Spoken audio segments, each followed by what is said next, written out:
guys, Water24 here from MondayMorningMTG.com, and from the video perspective, this is the day before game day, and I picked up the two event decks, and I'm going to go ahead and open them. First I'm going to start off with Boros in one video, and the next video will be the Simic one.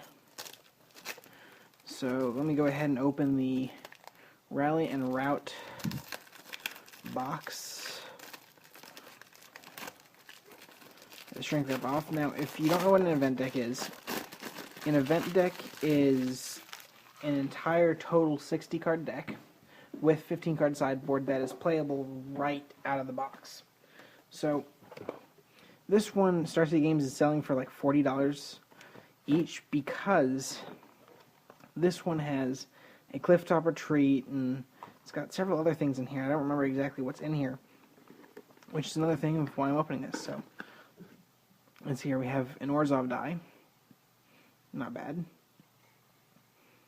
Let me just, something on there. Oh, well. Anyway, so we have an Orzhov die in there. And so, yeah, you just buy one of these on game day or for an F&M. You already have your spin down. You have your sideboard. You have the main deck. And then you have the how to play guide, which I have so many of these now. I don't need them. I actually use them for packaging on eBay. When I need to like wrap something, I just like wrap it in those. And also a how to play the deck page here. Tells you what's in it and all that fun stuff. So we have the Clifftop Retreat, Slayer's Stronghold, Skullcracks, Oblivion Rings, Thunderous Wraths, Spark Troopers, Silverblade Paladin, Ash Zealot, Thalia, all kinds of awesome stuff in here. So that's that, and then it's like how tournaments and events and stuff work. Alright. Let's just go ahead and get to actually opening the deck. Let me put these back away in here, as well as your little divider there. Okay. I actually get it back in there. It's trying to not let me put things back in there. Okay. Enough of that mess. Main deck first. And there's the peel. I should really make this a different color instead of the whole thing being clear. Because I know some of them have like the color stripe. Alright. So the main deck. We have 4 Boros Elites, all uncommons. Battalion, and whenever it and at least 2 other creatures attack, gets +2/+2 until end of turn. It's a 1/1 for 1. So, like, if you had 3 of these in your opening hand, and you had 2 planes, by turn 3, you'd be able to attack for 9 with those. Anyway, so we have those. We have a Champion of the Parish, 1 white for a 1/1, and whenever another human enters the battlefield under your control, you put a +1/+1 counter on it. Not bad. A playset of Doom's Traveler, 1 white for a 1/1, and when it dies, you put a 1/1 white spirit creature token with flying onto the battlefield. So that's not bad. So we got a whole lot of 1-drops right there. Then we have 2 Fire Fist Strikers. 1 red, 1 colorless for 2/1 with Battalion, and when which Battalion is when it and 2 other creatures attack. So this one says target creature can't block this turn. So if this and 2 other creatures attack, target creature can't block. So you got 2 of those. 2 Lightning Maulers, 1 red, 1 colorless. It's 2/1 Avacyn Restored, Soul Bond, and when it's paired with another creature, both have haste. Pretty good. Thalia from Dark Ascension, a legendary creature. She's a 2/1 for a 1 white and 1 colorless. First strike, and non-creature spells cost an extra 1 colorless mana to cast. And that's for everyone, for your opponent and you. Which isn't too bad if you want to be able to put all these 1 or 2 mana creatures out while they're trying to put down spells or counter your stuff. So it's nice to have a Thalia in there. We have 1 Ash Zealot, double red for 2/2 with first strike and haste, and whenever a player casts a spell from a graveyard, it deals 3 damage to that player. Then we have 2 Sunhome Guild Mages, 1 white, 1 red for 2/2, and creatures you control get +1/+0 until end of turn if you pay 1 red, 1 white, and 1 colorless. And then 2 colorless, 1 red, and 1 white. You put a 1/1 red and white soldier creature token with haste on the battlefield. So you get 2 of those. True Fire Paladin, you got 2 of those. 1 red, 1 white for 2/2. And it's Vigilance, and you can pay a red and a white for it to get +2/+0 until end of turn. And you can pay 1 red and 1 white for it to gain first strike until end of turn. Pretty good. Moving on, we have 1 Silverblade Paladin, double white and a colorless for a 2/2 with Soul Bond, and as long as it's paired with another creature, both those creatures have double strike. I know we already had a Soul Bond creature, but if you didn't know what that is, you may pair this creature with another unpaired creature when either enters the battlefield. They remain paired for as long as you control both of them. So you put this down, put another creature down, you declare that you're going to Soul Bond them when they enter the battlefield.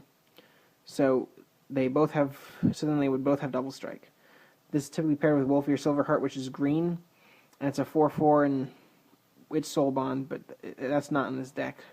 That's in the junk deck, which I know I keep saying I'm going to get to it, and I will.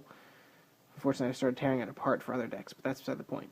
Okay, so we have 3 Sky Knight Legionnaires, 1 white, 1 red, 1 colorless, for 2/2 with Flying and Haste.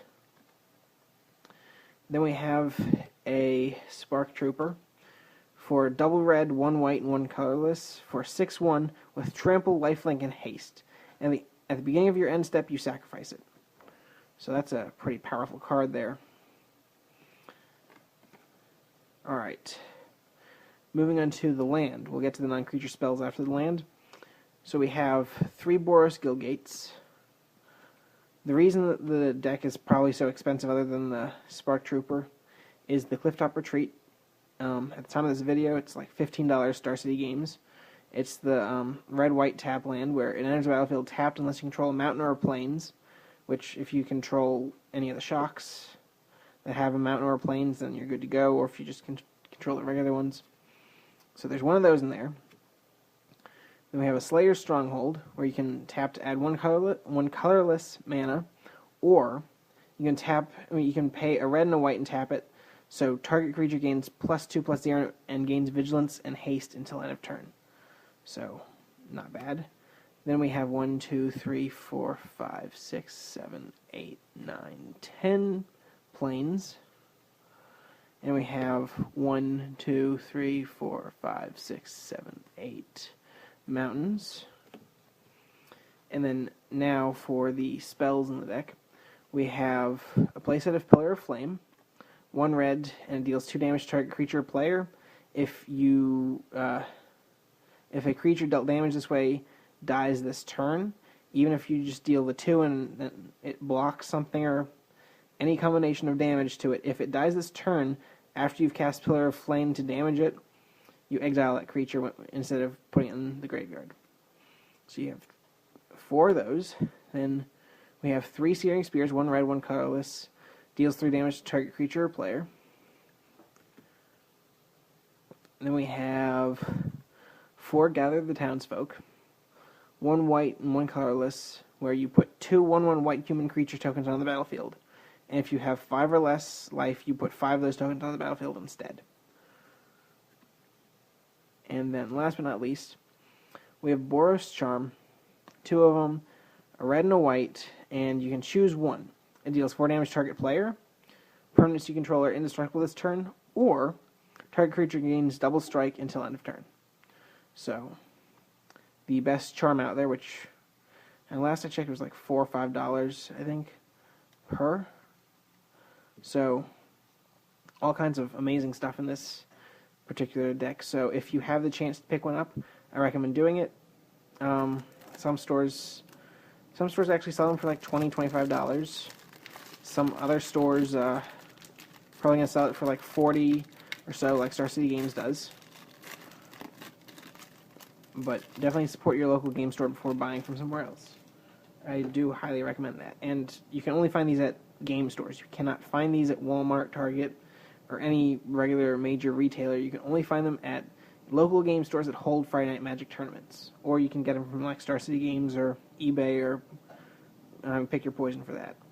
Okay, sideboard. We have 3 Electrickeries. 1 red, deals 1 damage to target creature you don't control. And you can also overload it for 1 red and 1 colorless so that it deals 1 damage to all creatures you don't control. Not bad. 2 Skullcracks. 1 red and 1 colorless. Players can't gain life this turn, and damage can't be prevented this turn either, so it deals 3 damage to target player. Honestly, I think these are a little bit better than Searing Spear. But, okay. Then we have 3 Bonds of Faith. 1 white and 1 colorless. Enchant creature. Enchanted creature gets +2/+2 as long as it's a human. Otherwise, it can't attack or block. So you can put this on any of your opponent's creatures, or you can put it on your own, give your own a bonus. Then we have 3 Warp Priest of Thunes. 1 white, 1 colorless. When it enters the battlefield, you may destroy target enchantment. Not bad, and they're 2/2s. Then we have 2 Oblivion Rings, 2 colorless, and 1 white. Exile another target non-land permanent. And when it enters the battlefield, when it leaves, the exiled card comes back under your opponent's control. And then last but not least, 2 Thunderous Wraths, some of my favorite burn cards. For double red and 4 colorless, you can deal 5 damage to target creature or player. But also, if it's the first card you draw this turn, and you reveal it, you can pay the miracle cost of 1 red for 5 damage immediately. That's why it's like a great thing to have on turn 2. You've already played a mountain, you draw this, oh hey, you can deal 5 damage to your opponent right away. And then attack them with that creature you put in on the battlefield last turn, or whatever. So this is definitely one of the best event decks I have seen. They had some pretty good ones for Return to Ravnica. I believe Golgari was the best. But this one is really impressive. One note I should probably add is that Gatecrash is the last set to have 2 event decks. After this, there will only be 1 event deck per set. So starting with Dragon's Maze, there's only 1. Which, I mean, given that these are like $20, $25 a piece, maybe more, like Boros is from some places, they're probably going to make it more really powerful, a little bit more expensive probably. It's probably going to be more along the lines of like $30, $35, because it's going to be like some super powerful deck. But there you have this. I think this is definitely a very good deck. So I do recommend getting this if you want something that is very competitive. Because, I mean, if you saw all those like 1, 2, 3 drop creatures and then your burn spells, this is definitely something worth getting. Alright, so next video we will be looking at the Simic box.